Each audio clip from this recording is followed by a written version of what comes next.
Bonjour à toutes et à tous, je suis très content d'être ici pour vous présenter ce travail. Je remercie l'équipe en charge du séminaire, Marion, Manuel, Baptiste et Nicolas, et puis vous qui nous avez rejoints. Donc je présente ce projet de recherche qui est en cours, que j'ai commencé il y a quelques mois à l'Université d'Oslo. Effectivement, ça se passe à Ritmo. Et ça fait partie d'un projet un petit peu plus grand, enfin ouais, plus large, qui s'appelle Musical Fragmentation, qui est dirigé par Ragnhild Breivik.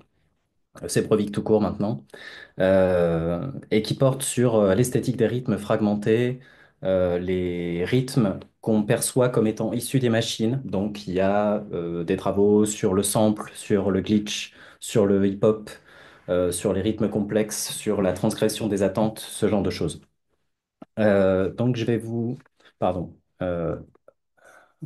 Excusez-moi, je vais trouver mes repères avec ma présentation. Voilà, le plan, très rapidement, ma question, le contexte théorique, les données, les travaux d'analyse que je suis en train de mener sur ces données, et puis la suite. Sans plus attendre, qu'est-ce que c'est la bass music? Quel est le genre de musique sur lequel je travaille? Un petit extrait.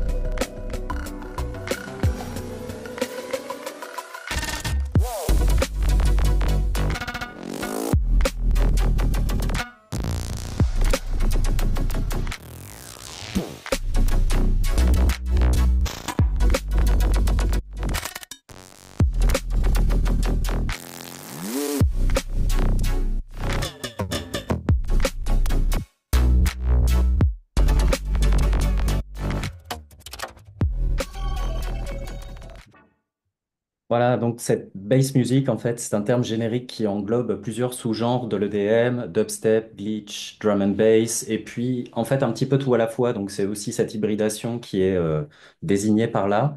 Ce que je trouve intéressant dans l'extrait que je viens de diffuser, c'est la tension qui est plus ou moins poussée selon les morceaux, selon les artistes, mais qui est toujours un petit peu là, la tension entre les musiques électroniques de danse et puis le caractère expérimental. Donc pour les musiques électroniques de danse, on a certains codes, le type de son, le mixage, évidemment, les beats, la structure avec le build, drop, breakdown, des choses qui sont assez balisées. Et puis en même temps, on a une dimension expérimentale qui est caractérisée par des flux multiples qui se chevauchent, des ruptures rythmiques, des jeux sur la perception avec des plans spatiaux qui se succèdent de manière un petit peu inattendue. Et donc, ce qui m'intéresse là-dedans, c'est de savoir comment les producteurs de bass music approchent le groove design et quelles réactions avec cette approche ils cherchent à susciter. Donc, l'hypothèse que je fais, c'est que c'est une musique qui se danse autant qu'elle s'écoute, euh, et que, en plus de faire bouger l'audience, il y a aussi un jeu sur la réception et sur l'attention des auditeurs, de façon plus marquée que dans d'autres styles qui sont plus étiquetés club, disons. Euh, donc, ce que je cherche à faire, c'est de révéler ce jeu, cette intention d'un jeu sur l'attention dans la production musicale en analysant la façon dont la musique est construite. Donc, il y a des sous-questions qui accompagnent cette question de recherche un peu générale. Donc, quelles autres qualités les producteurs cherchent à faire émerger? Quelles sont les stratégies de production concrètes qui permettent cette émergence? Quels sont les attributs de ces grooves, leur temporalité, leurs descripteurs? Et puis, ces descripteurs, est-ce qu'ils sont seulement temporels ou bien est-ce qu'il y a d'autres paramètres qui rentrent en jeu, et typiquement le timbre, la dynamique, la temporalité des sons continus, qui, je pense, sont au cœur du sujet ici. Je vais vous donner un petit peu de contexte théorique pour situer un peu cette recherche dans les travaux existants. Tout d'abord, il y a la musicologie des musiques électroniques de danse avec les travaux de Mark Butler, notamment son Unlocking the Groove de 2006, et puis les travaux qu'il a fait au début des années 2000 autour du beat qui se retourne, Turning the Beat Around. Les travaux de Ragnhild Brøvigansen entre timbre et temporalité, perception temporelle dans la musique électronique de danse. Donc là, c'est son article Agreed in Flux, auquel je pense particulièrement. Et puis, il y a un chercheur américain qui s'appelle Jeremy Smith qui travaille, lui, sur les processus continus dans la musique électronique de danse, qui est aussi voilà, je cherche en fait à continuer un petit peu ces travaux et à m'inscrire dans cette filiation. Il y a aussi tout un arrière-plan qui concerne la créativité, la technologie, la production musicale et la notation numérique. Il y a ce livre qui a fait date de Theberge, Any Sound You Can Imagine, dans lequel il montre que l'industrialisation des technologies musicales reconfigure la créativité sur de multiples plans. Le livre de Zagorski Thomas, Musicology of Record Production, qui propose un modèle et puis des catégories pour aborder ces musiques qui sont faites en studio. Et puis la dimension scripturale des pratiques musicales technologiques, donc les signatures numériques chez Brovig Hansen et Danielsen, ou bien les inscriptions soniques de Thor Magnusson, Sonic Writings. Et enfin, le troisième grand domaine qui m'intéresse, c'est la perception de la musique et du son, la perception du rythme et la perception des structures temporelles. Donc là, il y a une littérature qui est plutôt du domaine de la psychologie, de la perception de la musique avec notamment le travail de Bregman, qui propose un modèle de perception auditive qui, en fait, tient à notre capacité à organiser les flux qui nous arrivent, soit à les intégrer ensemble, soit à les ségréguer pour les différencier. Et puis, il y a des théories du temps musical et du maître chez London, Huron, Hasty, avec de la prédictabilité, de l'attente. Chez London, c'est le maître, c'est quelque chose qui permet l'entraînement. Et donc, on s'accorde en quelque sorte avec la musique qu'on entend en s'accordant sur le maître. Et puis chez Hasty, c'est la perception d'un processus qui entraîne la projection dans le futur du temps musical. Et puis enfin, il y a cet article de Guy Camara et Anne Danielsen sur le groove qui décrit ce phénomène comme étant triple. C'est à la fois un type de pattern, une organisation des durées dans la musique, mais c'est aussi un plaisir et une urgence à bouger, et puis un état, enfin. Donc voilà, c'est à partir de à partir de ces travaux-là, notamment, qui sont un peu la fondation sur laquelle je m'appuie, que se déroule cette étude, qui est donc voilà, encore à ses débuts. Donc ce que je vous présente là, c'est un peu provisoire, hypothétique. Voilà, c'est aussi des idées que je teste. Et donc évidemment, tous les retours sont bienvenus et c'est aussi pour ça que je suis là. Euh, Mr. Bill, c'est un musicien qui, pour moi, est représentatif de la bass music. Je vous ai mis quelques données sur l'écran, quelques chiffres, avec ses productions musicales, une audience assez importante, une activité depuis plus d'une quinzaine d'années, une présence aussi importante sur les réseaux. Vous voyez en haut de la bannière Bandcamp ses liens de nombreuses collaborations avec des artistes connus et moins connus. Et puis, cette chose qui l'a fait connaître aussi, c'est que c'est un virtuose, un maître, entre guillemets. Enfin, c'est quelqu'un qui a une grande maîtrise du logiciel Ableton Live. Et donc, en ça, il se nomme aussi, enfin, il considère qu'il a aussi une activité éducative.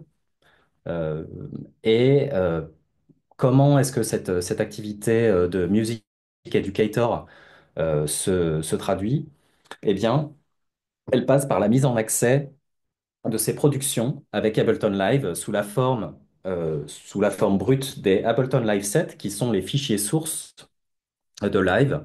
Donc, si je vous passe un fichier source de live sur une clé USB et que vous avez Ableton Live, vous pouvez ouvrir mon projet musical chez vous, sur votre ordinateur, à condition que je l'ai bien enregistré, etc., bien sûr. Donc, il y a d'une part, c'est Ableton Live 7 et d'autre part, des enregistrements vidéo de live stream. Donc, il démarre un nouveau projet, il lance Twitch et il produit de la musique devant son ordinateur tout en streamant son activité et en interagissant avec l'audience. Donc, il explique ce qu'il fait.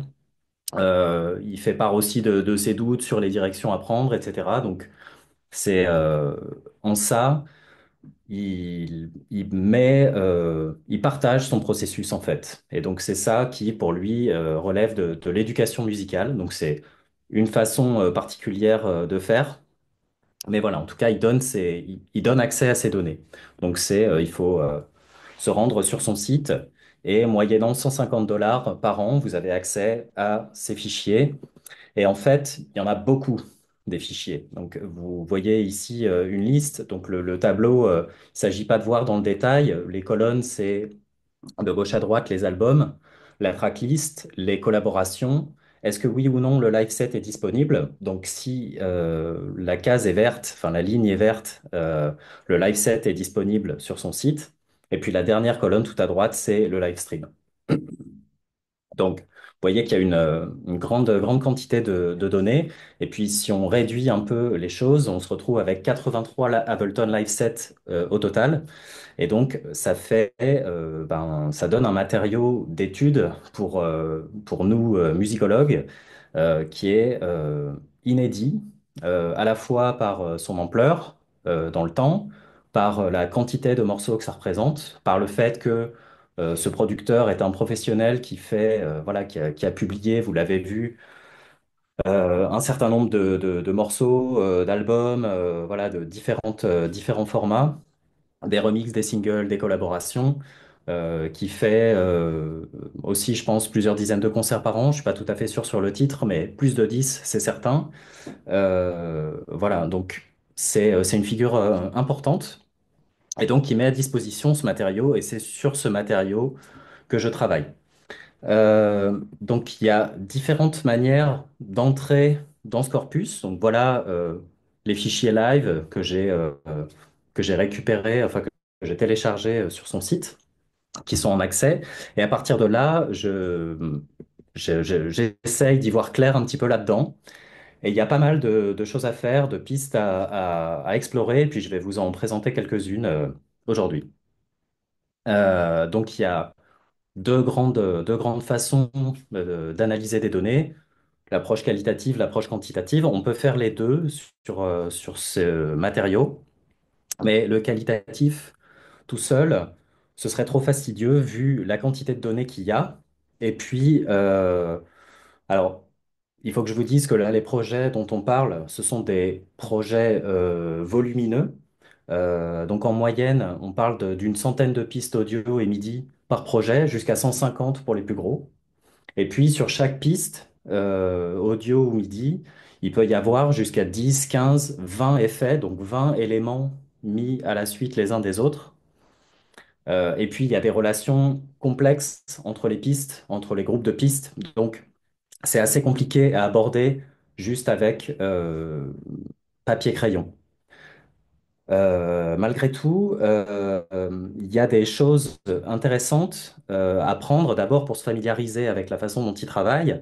Et puis, il y a aussi une dimension heuristique dans cette approche qualitative, c'est-à-dire que on peut repérer des choses qui sont intéressantes et qu'on a envie de creuser et qu'on aura envie de voir à grande échelle, donc sur l'échelle de ce corpus des 80 Ableton Live 7. Le quantitatif, lui, il est intéressant, mais il lisse un peu les détails, les particularités. Donc, on a des tendances, c'est des analyses statistiques. Donc, ça nous dit, bah, en gros, il y a plus de ça que de ça. Mais ça nous dit pas exactement de façon fine ce qui se passe dans les dossiers. Donc, il faut faire un va-et-vient entre les deux. Ces deux approches analytiques, en fait, elles s'alimentent l'une de l'autre. Donc, ce que je cherche à faire à travers ce travail d'analyse, c'est à révéler la cognition musicale de Mr. Bill, de ce producteur, c'est-à-dire à comprendre la façon dont ses propres représentations musicales, à lui, en tant que musicien, sont incarnées dans des choix créatifs dans l'espace de Ableton Live, de la station de travail audio numérique. Ou pour le dire autrement, de façon un peu plus ramassée, c'est comment ces connaissances théoriques et pratiques de la musique et du son servent à entrer en contact à travers sa musique avec ses auditeurs d'une certaine manière, et avec ce jeu sur l'audition, sur la perception, et pas seulement faire danser les gens. Euh, pour l'analyse qualitative, je vous ai montré un petit peu avant, on peut faire une analyse qui relève finalement de l'analyse musicale traditionnelle, où on regarde la structure, quelles échelles sont utilisées, comment est fait le hook, c'est-à-dire l'élément du morceau qui fait qu'on reconnaît le morceau comme étant ce morceau-là, celui qui donne son identité à un morceau euh, unique, précis. Euh, mais ce qui est intéressant avec ce matériau, c'est d'avoir une analyse à un peu plus grande échelle, donc sur l'ensemble de ce corpus que je vous ai montré. Et donc là, je suis en train de suivre deux chemins euh, qui sont d'abord, enfin, d'un côté, une analyse textuelle et de l'autre une analyse du signal. Donc je vais commencer par vous parler un petit peu de l'analyse textuelle, vous expliquer comment j'en arrive là. Et pour ça, je vais prendre un exemple sur les labels. Donc ce sont les marqueurs qui sont positionnés par le producteur sur la ligne du temps et qui sont en fait des indicateurs de structure. Donc dans Live, c'est à la fois un repère visuel, mais c'est aussi un petit bouton play à partir duquel on peut jouer l'arrangement donc à partir d'une partie précise dans le morceau. Donc pourquoi et comment les fichiers XML? Eh bien en fait, un fichier live, un fichier Ableton Live Set, qui a une extension ALS que vous voyez ici à gauche à l'écran, en fait c'est un fichier zip. Enfin, on peut renommer ce fichier, on peut changer l'extension, la renommer en zip, et dans ce zip, il y a un fichier XML. Un fichier XML, c'est quoi? Donc XML, ça veut dire Extensible Markup Language, et c'est en fait un fichier texte dans lequel on utilise des balises, entre chevrons, des balises qui permettent d'ordonner les données et qui fournissent des règles pour hiérarchiser et ordonner les données. Donc, dans le cas de ce fichier, ça veut dire que, en fait, si vous voulez, c'est une autre façon de visualiser le set Ableton Live. C'est une autre façon d'accéder au contenu qui a été produit. Donc, je peux l'ouvrir dans Live et je peux aussi voir le code, si vous voulez, du live set. Euh, donc, ces données, elles sont hiérarchiquement organisées et ça ressemble à ça, en fait, un fichier XML. Donc, c'est vraiment du code, c'est assez indigeste. En tout cas, Euh, il n'est clairement pas possible de faire une analyse, là encore, papier-crayon, d'autant que vous voyez le nombre de lignes, 1 500 000 lignes dans le fichier. Donc, je vous l'ai dit, les projets, ils sont volumineux.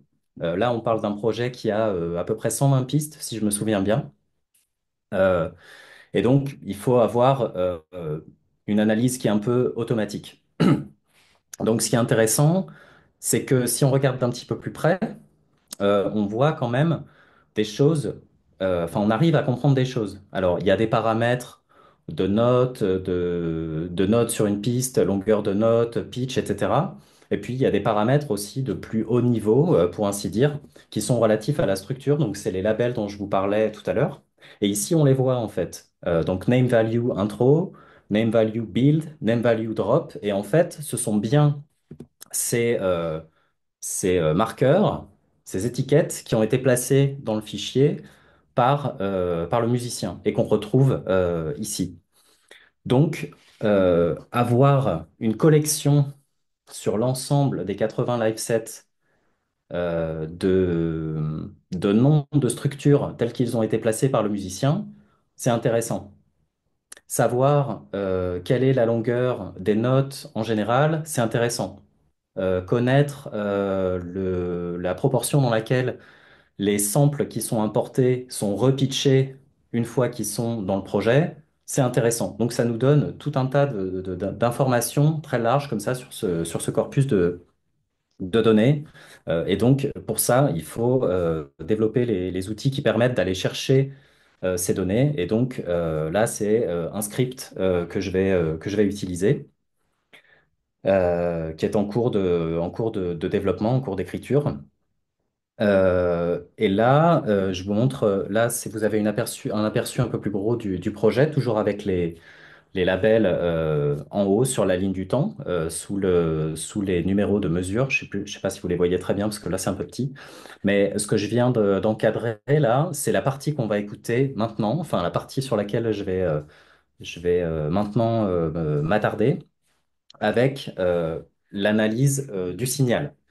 Donc, ce qui est intéressant aussi avec ce matériau, c'est que on peut faire des exports partiels, c'est-à-dire qu'on peut exporter seulement des parties qui nous intéressent, par exemple, seulement la ligne de basse, seulement les percussions, seulement la grosse caisse, seulement les samples de voix, seulement les synthétiseurs. Donc, on a une flexibilité aussi dans la façon d'aborder le matériau qui est super intéressante. Euh, donc, je vais là vous parler un peu d'une partie, enfin d'une ligne de basse qui se trouve dans ce morceau qui s'appelle Love Boy, qui a été publié sur l'album Phantasmagoria il y a 4 ans maintenant, dont voici un extrait.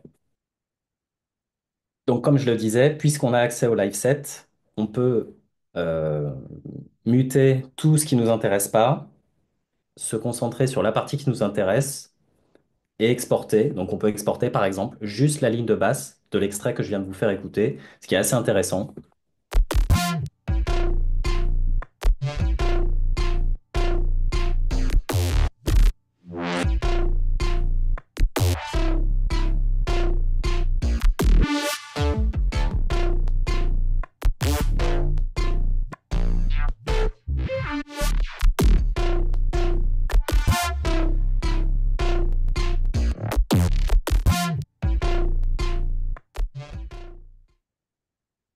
Et on peut aussi faire ça sur d'autres parties, enfin sur tout ce qu'on veut en fait. Et là, je vais vous faire écouter maintenant la partie qui s'appelle Drum Tops et Extra Perks. Donc c'est toutes les percussions sauf le kick et la snare.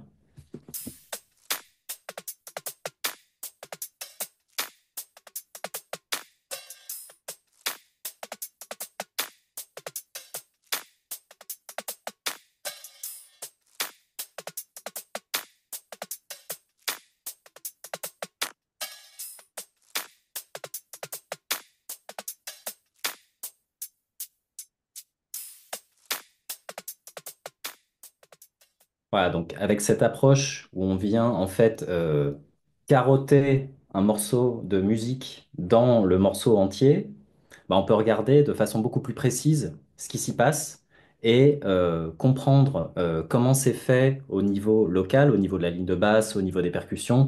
Par exemple, je fais l'hypothèse qu'il y a de fortes chances que vous n'ayez pas entendu les petites variations de pitch dans la percussion la première fois qu'on a écouté l'extrait. Mais maintenant qu'on les a isolées, on en prend mieux conscience, on peut regarder exactement quelle est la variation du pitch.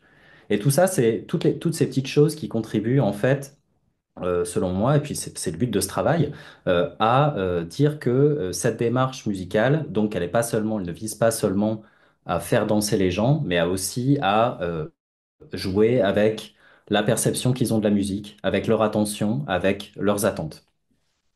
Donc, une fois qu'on a isolé ces choses-là, les composants qui nous intéressent, donc typiquement une ligne de basse comme celle qu'on vient d'entendre, eh bien on peut la regarder de plus près avec des outils de mesure. Par exemple, la Mir Toolbox, qui est développée par Olivier Lartillot depuis bientôt 20 ans maintenant. Et donc là, on voit le spectrogramme de cette ligne de basse qu'on a écouté juste avant, c'est-à-dire Sur l'axe vertical, désordonner les fréquences de 0 à 2000, pardon, à 22 000. Vous voyez pas très bien, mais il y a un petit x10 puissance 4 en haut à gauche de la figure. Et puis la ligne du temps sur l'axe des abscisses horizontales. Ce qu'on voit au premier regard, c'est que une ligne de basse n'est pas censée occuper tout le spectre. Et donc, elle prend énormément de place. Enfin, je dis n'est pas censé, on fait ce qu'on veut, hein, il n'y a pas de règle. Mais dans la house, la ligne de basse n'occupe pas forcément tout le spectre. Dans d'autres types de musique, et même dans de la musique instrumentale qui serait un petit peu dans une relation de filiation, d'antériorité plutôt, euh, avec ces musiques-là, avec la bass music, dans la musique funk, dans le hip-hop, etc., la basse, elle est circonscrite dans une partie du spectre. Ici, c'est pas le cas, et on voit qu'il y a ces grosses parties à plusieurs endroits de la figure qui montent jusqu'en haut. Et donc oui, la dernière chose qui est importante d'avoir en tête pour lire cette image, c'est bleu, plus c'est bleu, plus c'est silencieux, c'est-à-dire qu'il n'y a pas il y a pas de fréquence, enfin, il y a pas de son à cet endroit-là, et plus c'est jaune, plus il y en a. Donc vous voyez que particulièrement dans le bas de la figure, c'est très chargé, puisque c'est la ligne de basse, donc dans les basses fréquences, il y a ce qu'on s'attend à trouver quand on regarde une ligne de basse au spectrogramme, mais au-dessus, il y a plein de choses qui sont pas forcément là le reste du temps. Euh, Cette figure, je vous l'ai dit, je l'ai générée avec la Mir Toolbox d'Olivier Lartillot et Petri Toivianen. Et la commande que j'ai utilisée pour la générer est au-dessus de la figure. Donc c'est génère le spectre, Mir Spectrum, sur suivant, loveboy allbases short.aif. Frame, ça veut dire que je demande à ce que l'échelle de temps soit de 50 millisecondes, donc une ligne égale 50 millisecondes.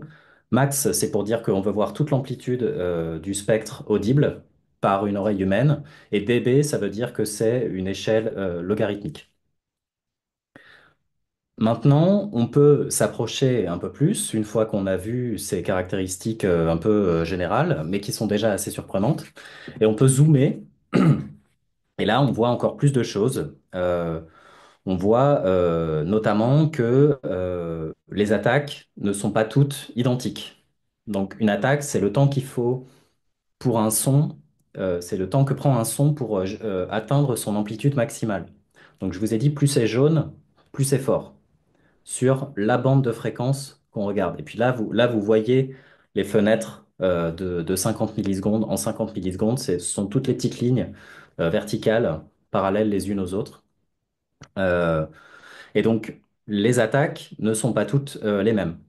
Donc, les deux premières notes ont des attaques immédiates, très courtes, donc 0 millisecondes. Dès que la note elle est jouée, l'intensité maximale est atteinte. Mais par contre, la troisième note, vous voyez qu'il y a une attaque plus lente.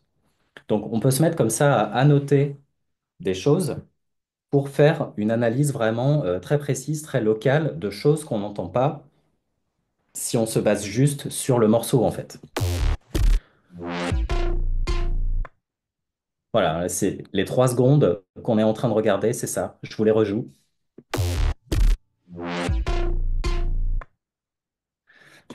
Et donc, cette annotation, elle permet enfin, cette annotation, cette focalisation sur des parties très précises de ce qui se passe dans le morceau, ça permet de voir donc cette différence dans les attaques, alors qu'on est pourtant dans la même ligne de basse. Donc, il y a un jeu sur ça drag. En fait, la note arrive plus tard, la troisième, avec cette attaque lente de 420 millisecondes. Donc ça, c'est facile à mesurer quand on est dans l'outil lui-même, dans la toolbox. La petite reverb qu'on n'entend pas quand c'est pris avec la voix, les percussions, etc. Mais il y a un tout petit bout de reverb ici. Et puis le clic à la fin qu'on a envie, en fait, enfin que moi j'ai envie d'interpréter comme un peu une ghost note, qui est quelque chose de très important dans le groove, que ce soit, enfin si on pense au funk. Il y a des ghost notes partout, le bassiste joue des ghost notes, le guitariste joue des ghost notes, le batteur joue des ghost notes. Et donc là, il y a peut-être un phénomène qui est de cet ordre-là. Je vous remets l'extrait entier. Essayez d'entendre maintenant cette ligne de basse avec les informations qu'on a découvertes en l'isolant et en la regardant au spectrogramme. Pardon.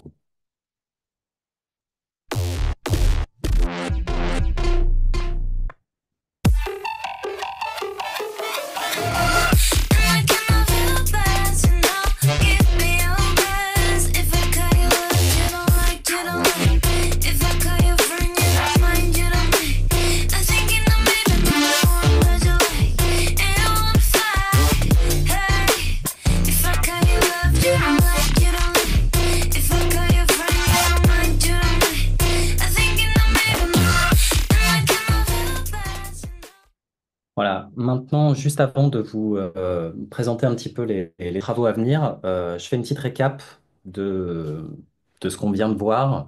Donc, en partant de la tension esthétique de la bass music entre esthétique des musiques électroniques de danse et puis éléments expérimentaux, et cette hypothèse d'une double fonction musicale avec la danse et un jeu sur la perception, un jeu sur l'attention, donc quelque chose qui s'adresse plus à l'intellect, euh, aux capacités cognitives, au plaisir auditif finalement.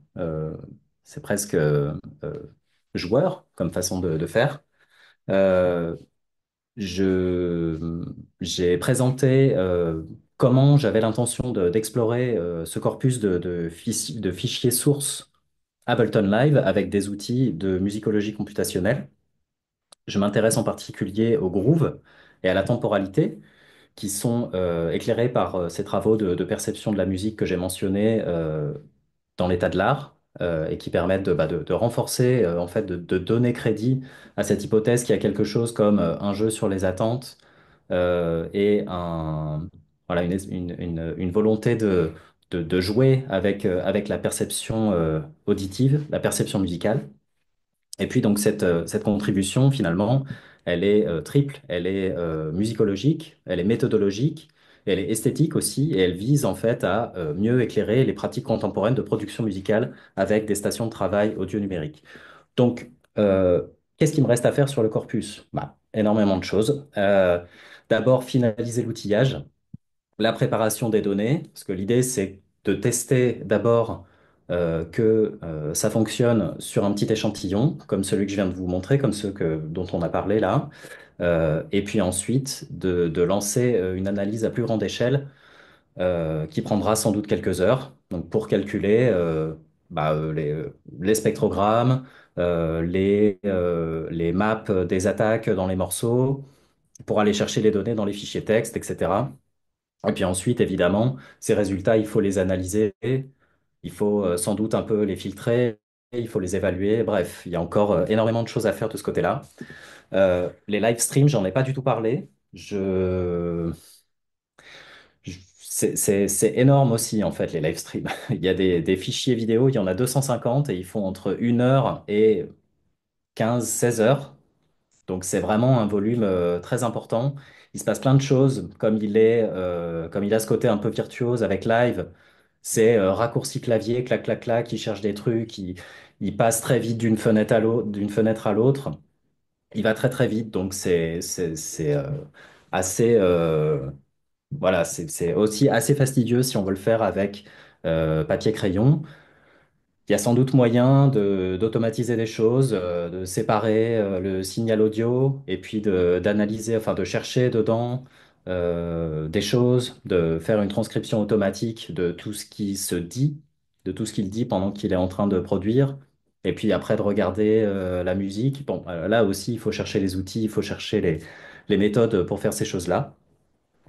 Et l'autre chose que je veux faire aussi, c'est une enquête de terrain, parce que ça, je connais un peu plus. J'en ai déjà fait plusieurs, notamment pendant ma thèse, mais aussi en fait les deux postdocs précédents avaient une composante euh, terrain. Et cette enquête, elle permettrait d'élargir et de pondérer un peu les résultats du travail sur le corpus de Mister Bill, parce qu'il ne s'agirait pas de se retrouver avec un effet tunnel où on dit plein de choses intéressantes, mais qui sont euh, propres à un producteur. Donc l'idée, c'est de pouvoir euh, voilà, lisser un peu ça, voir aussi comment font d'autres gens, mais tous les résultats du corpus, enfin tous les résultats des travaux sur le corpus, bien sûr, ils vont alimenter ce travail de terrain.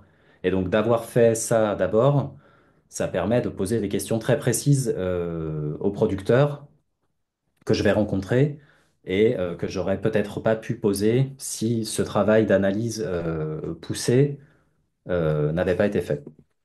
Euh, on le sait aussi, l'enquête de terrain, l'ethnographie, ça permet d'accéder à l'expérience subjective des gens avec lesquels on est en contact. Et là, en l'occurrence, ce qui m'intéresse, c'est l'expérience subjective de la production musicale, qui a une composante technologique, une composante, pardon, cognition de la musique, et puis une composante esthétique. Donc, c'est aussi là un peu entre ces différents domaines. Pour le cadre et la méthode, très vite. Ça va se dérouler cette année et l'année prochaine, probablement. On ne sait jamais exactement comme on veut, donc voilà. Mais le plan, c'est de commencer cette année et de finir l'année prochaine. De rencontrer à peu près 6 producteurs, ce sera déjà pas mal. De les voir plusieurs fois, de les fréquenter un peu de façon suivie, soutenue, faire plusieurs séances. En Norvège, où je suis actuellement, et puis à Berlin, en Allemagne. Euh, Pour les outils, il y aura des entretiens semi-directifs et notamment ce que j'aimerais implanter, c'est ce que je n'avais pas fait par le passé, c'est le Think Aloud Protocol. Donc, on demande aux gens avec un certain nombre de contraintes de verbaliser ce qu'ils sont en train de faire, de verbaliser les actions. Voilà, ce qui permet vraiment d'avoir après cet accès à l'expérience subjective dont je parlais juste avant, et puis aussi d'utiliser l'autoconfrontation, c'est-à-dire de mettre les gens devant leurs propres contradictions. Bon, on passe la journée à se contredire, à nous contredire nous-mêmes. Mais là, en fait, c'est d'utiliser cette petite chose, enfin, ce phénomène humain comme un levier pour essayer d'aller plus loin dans la collecte des informations.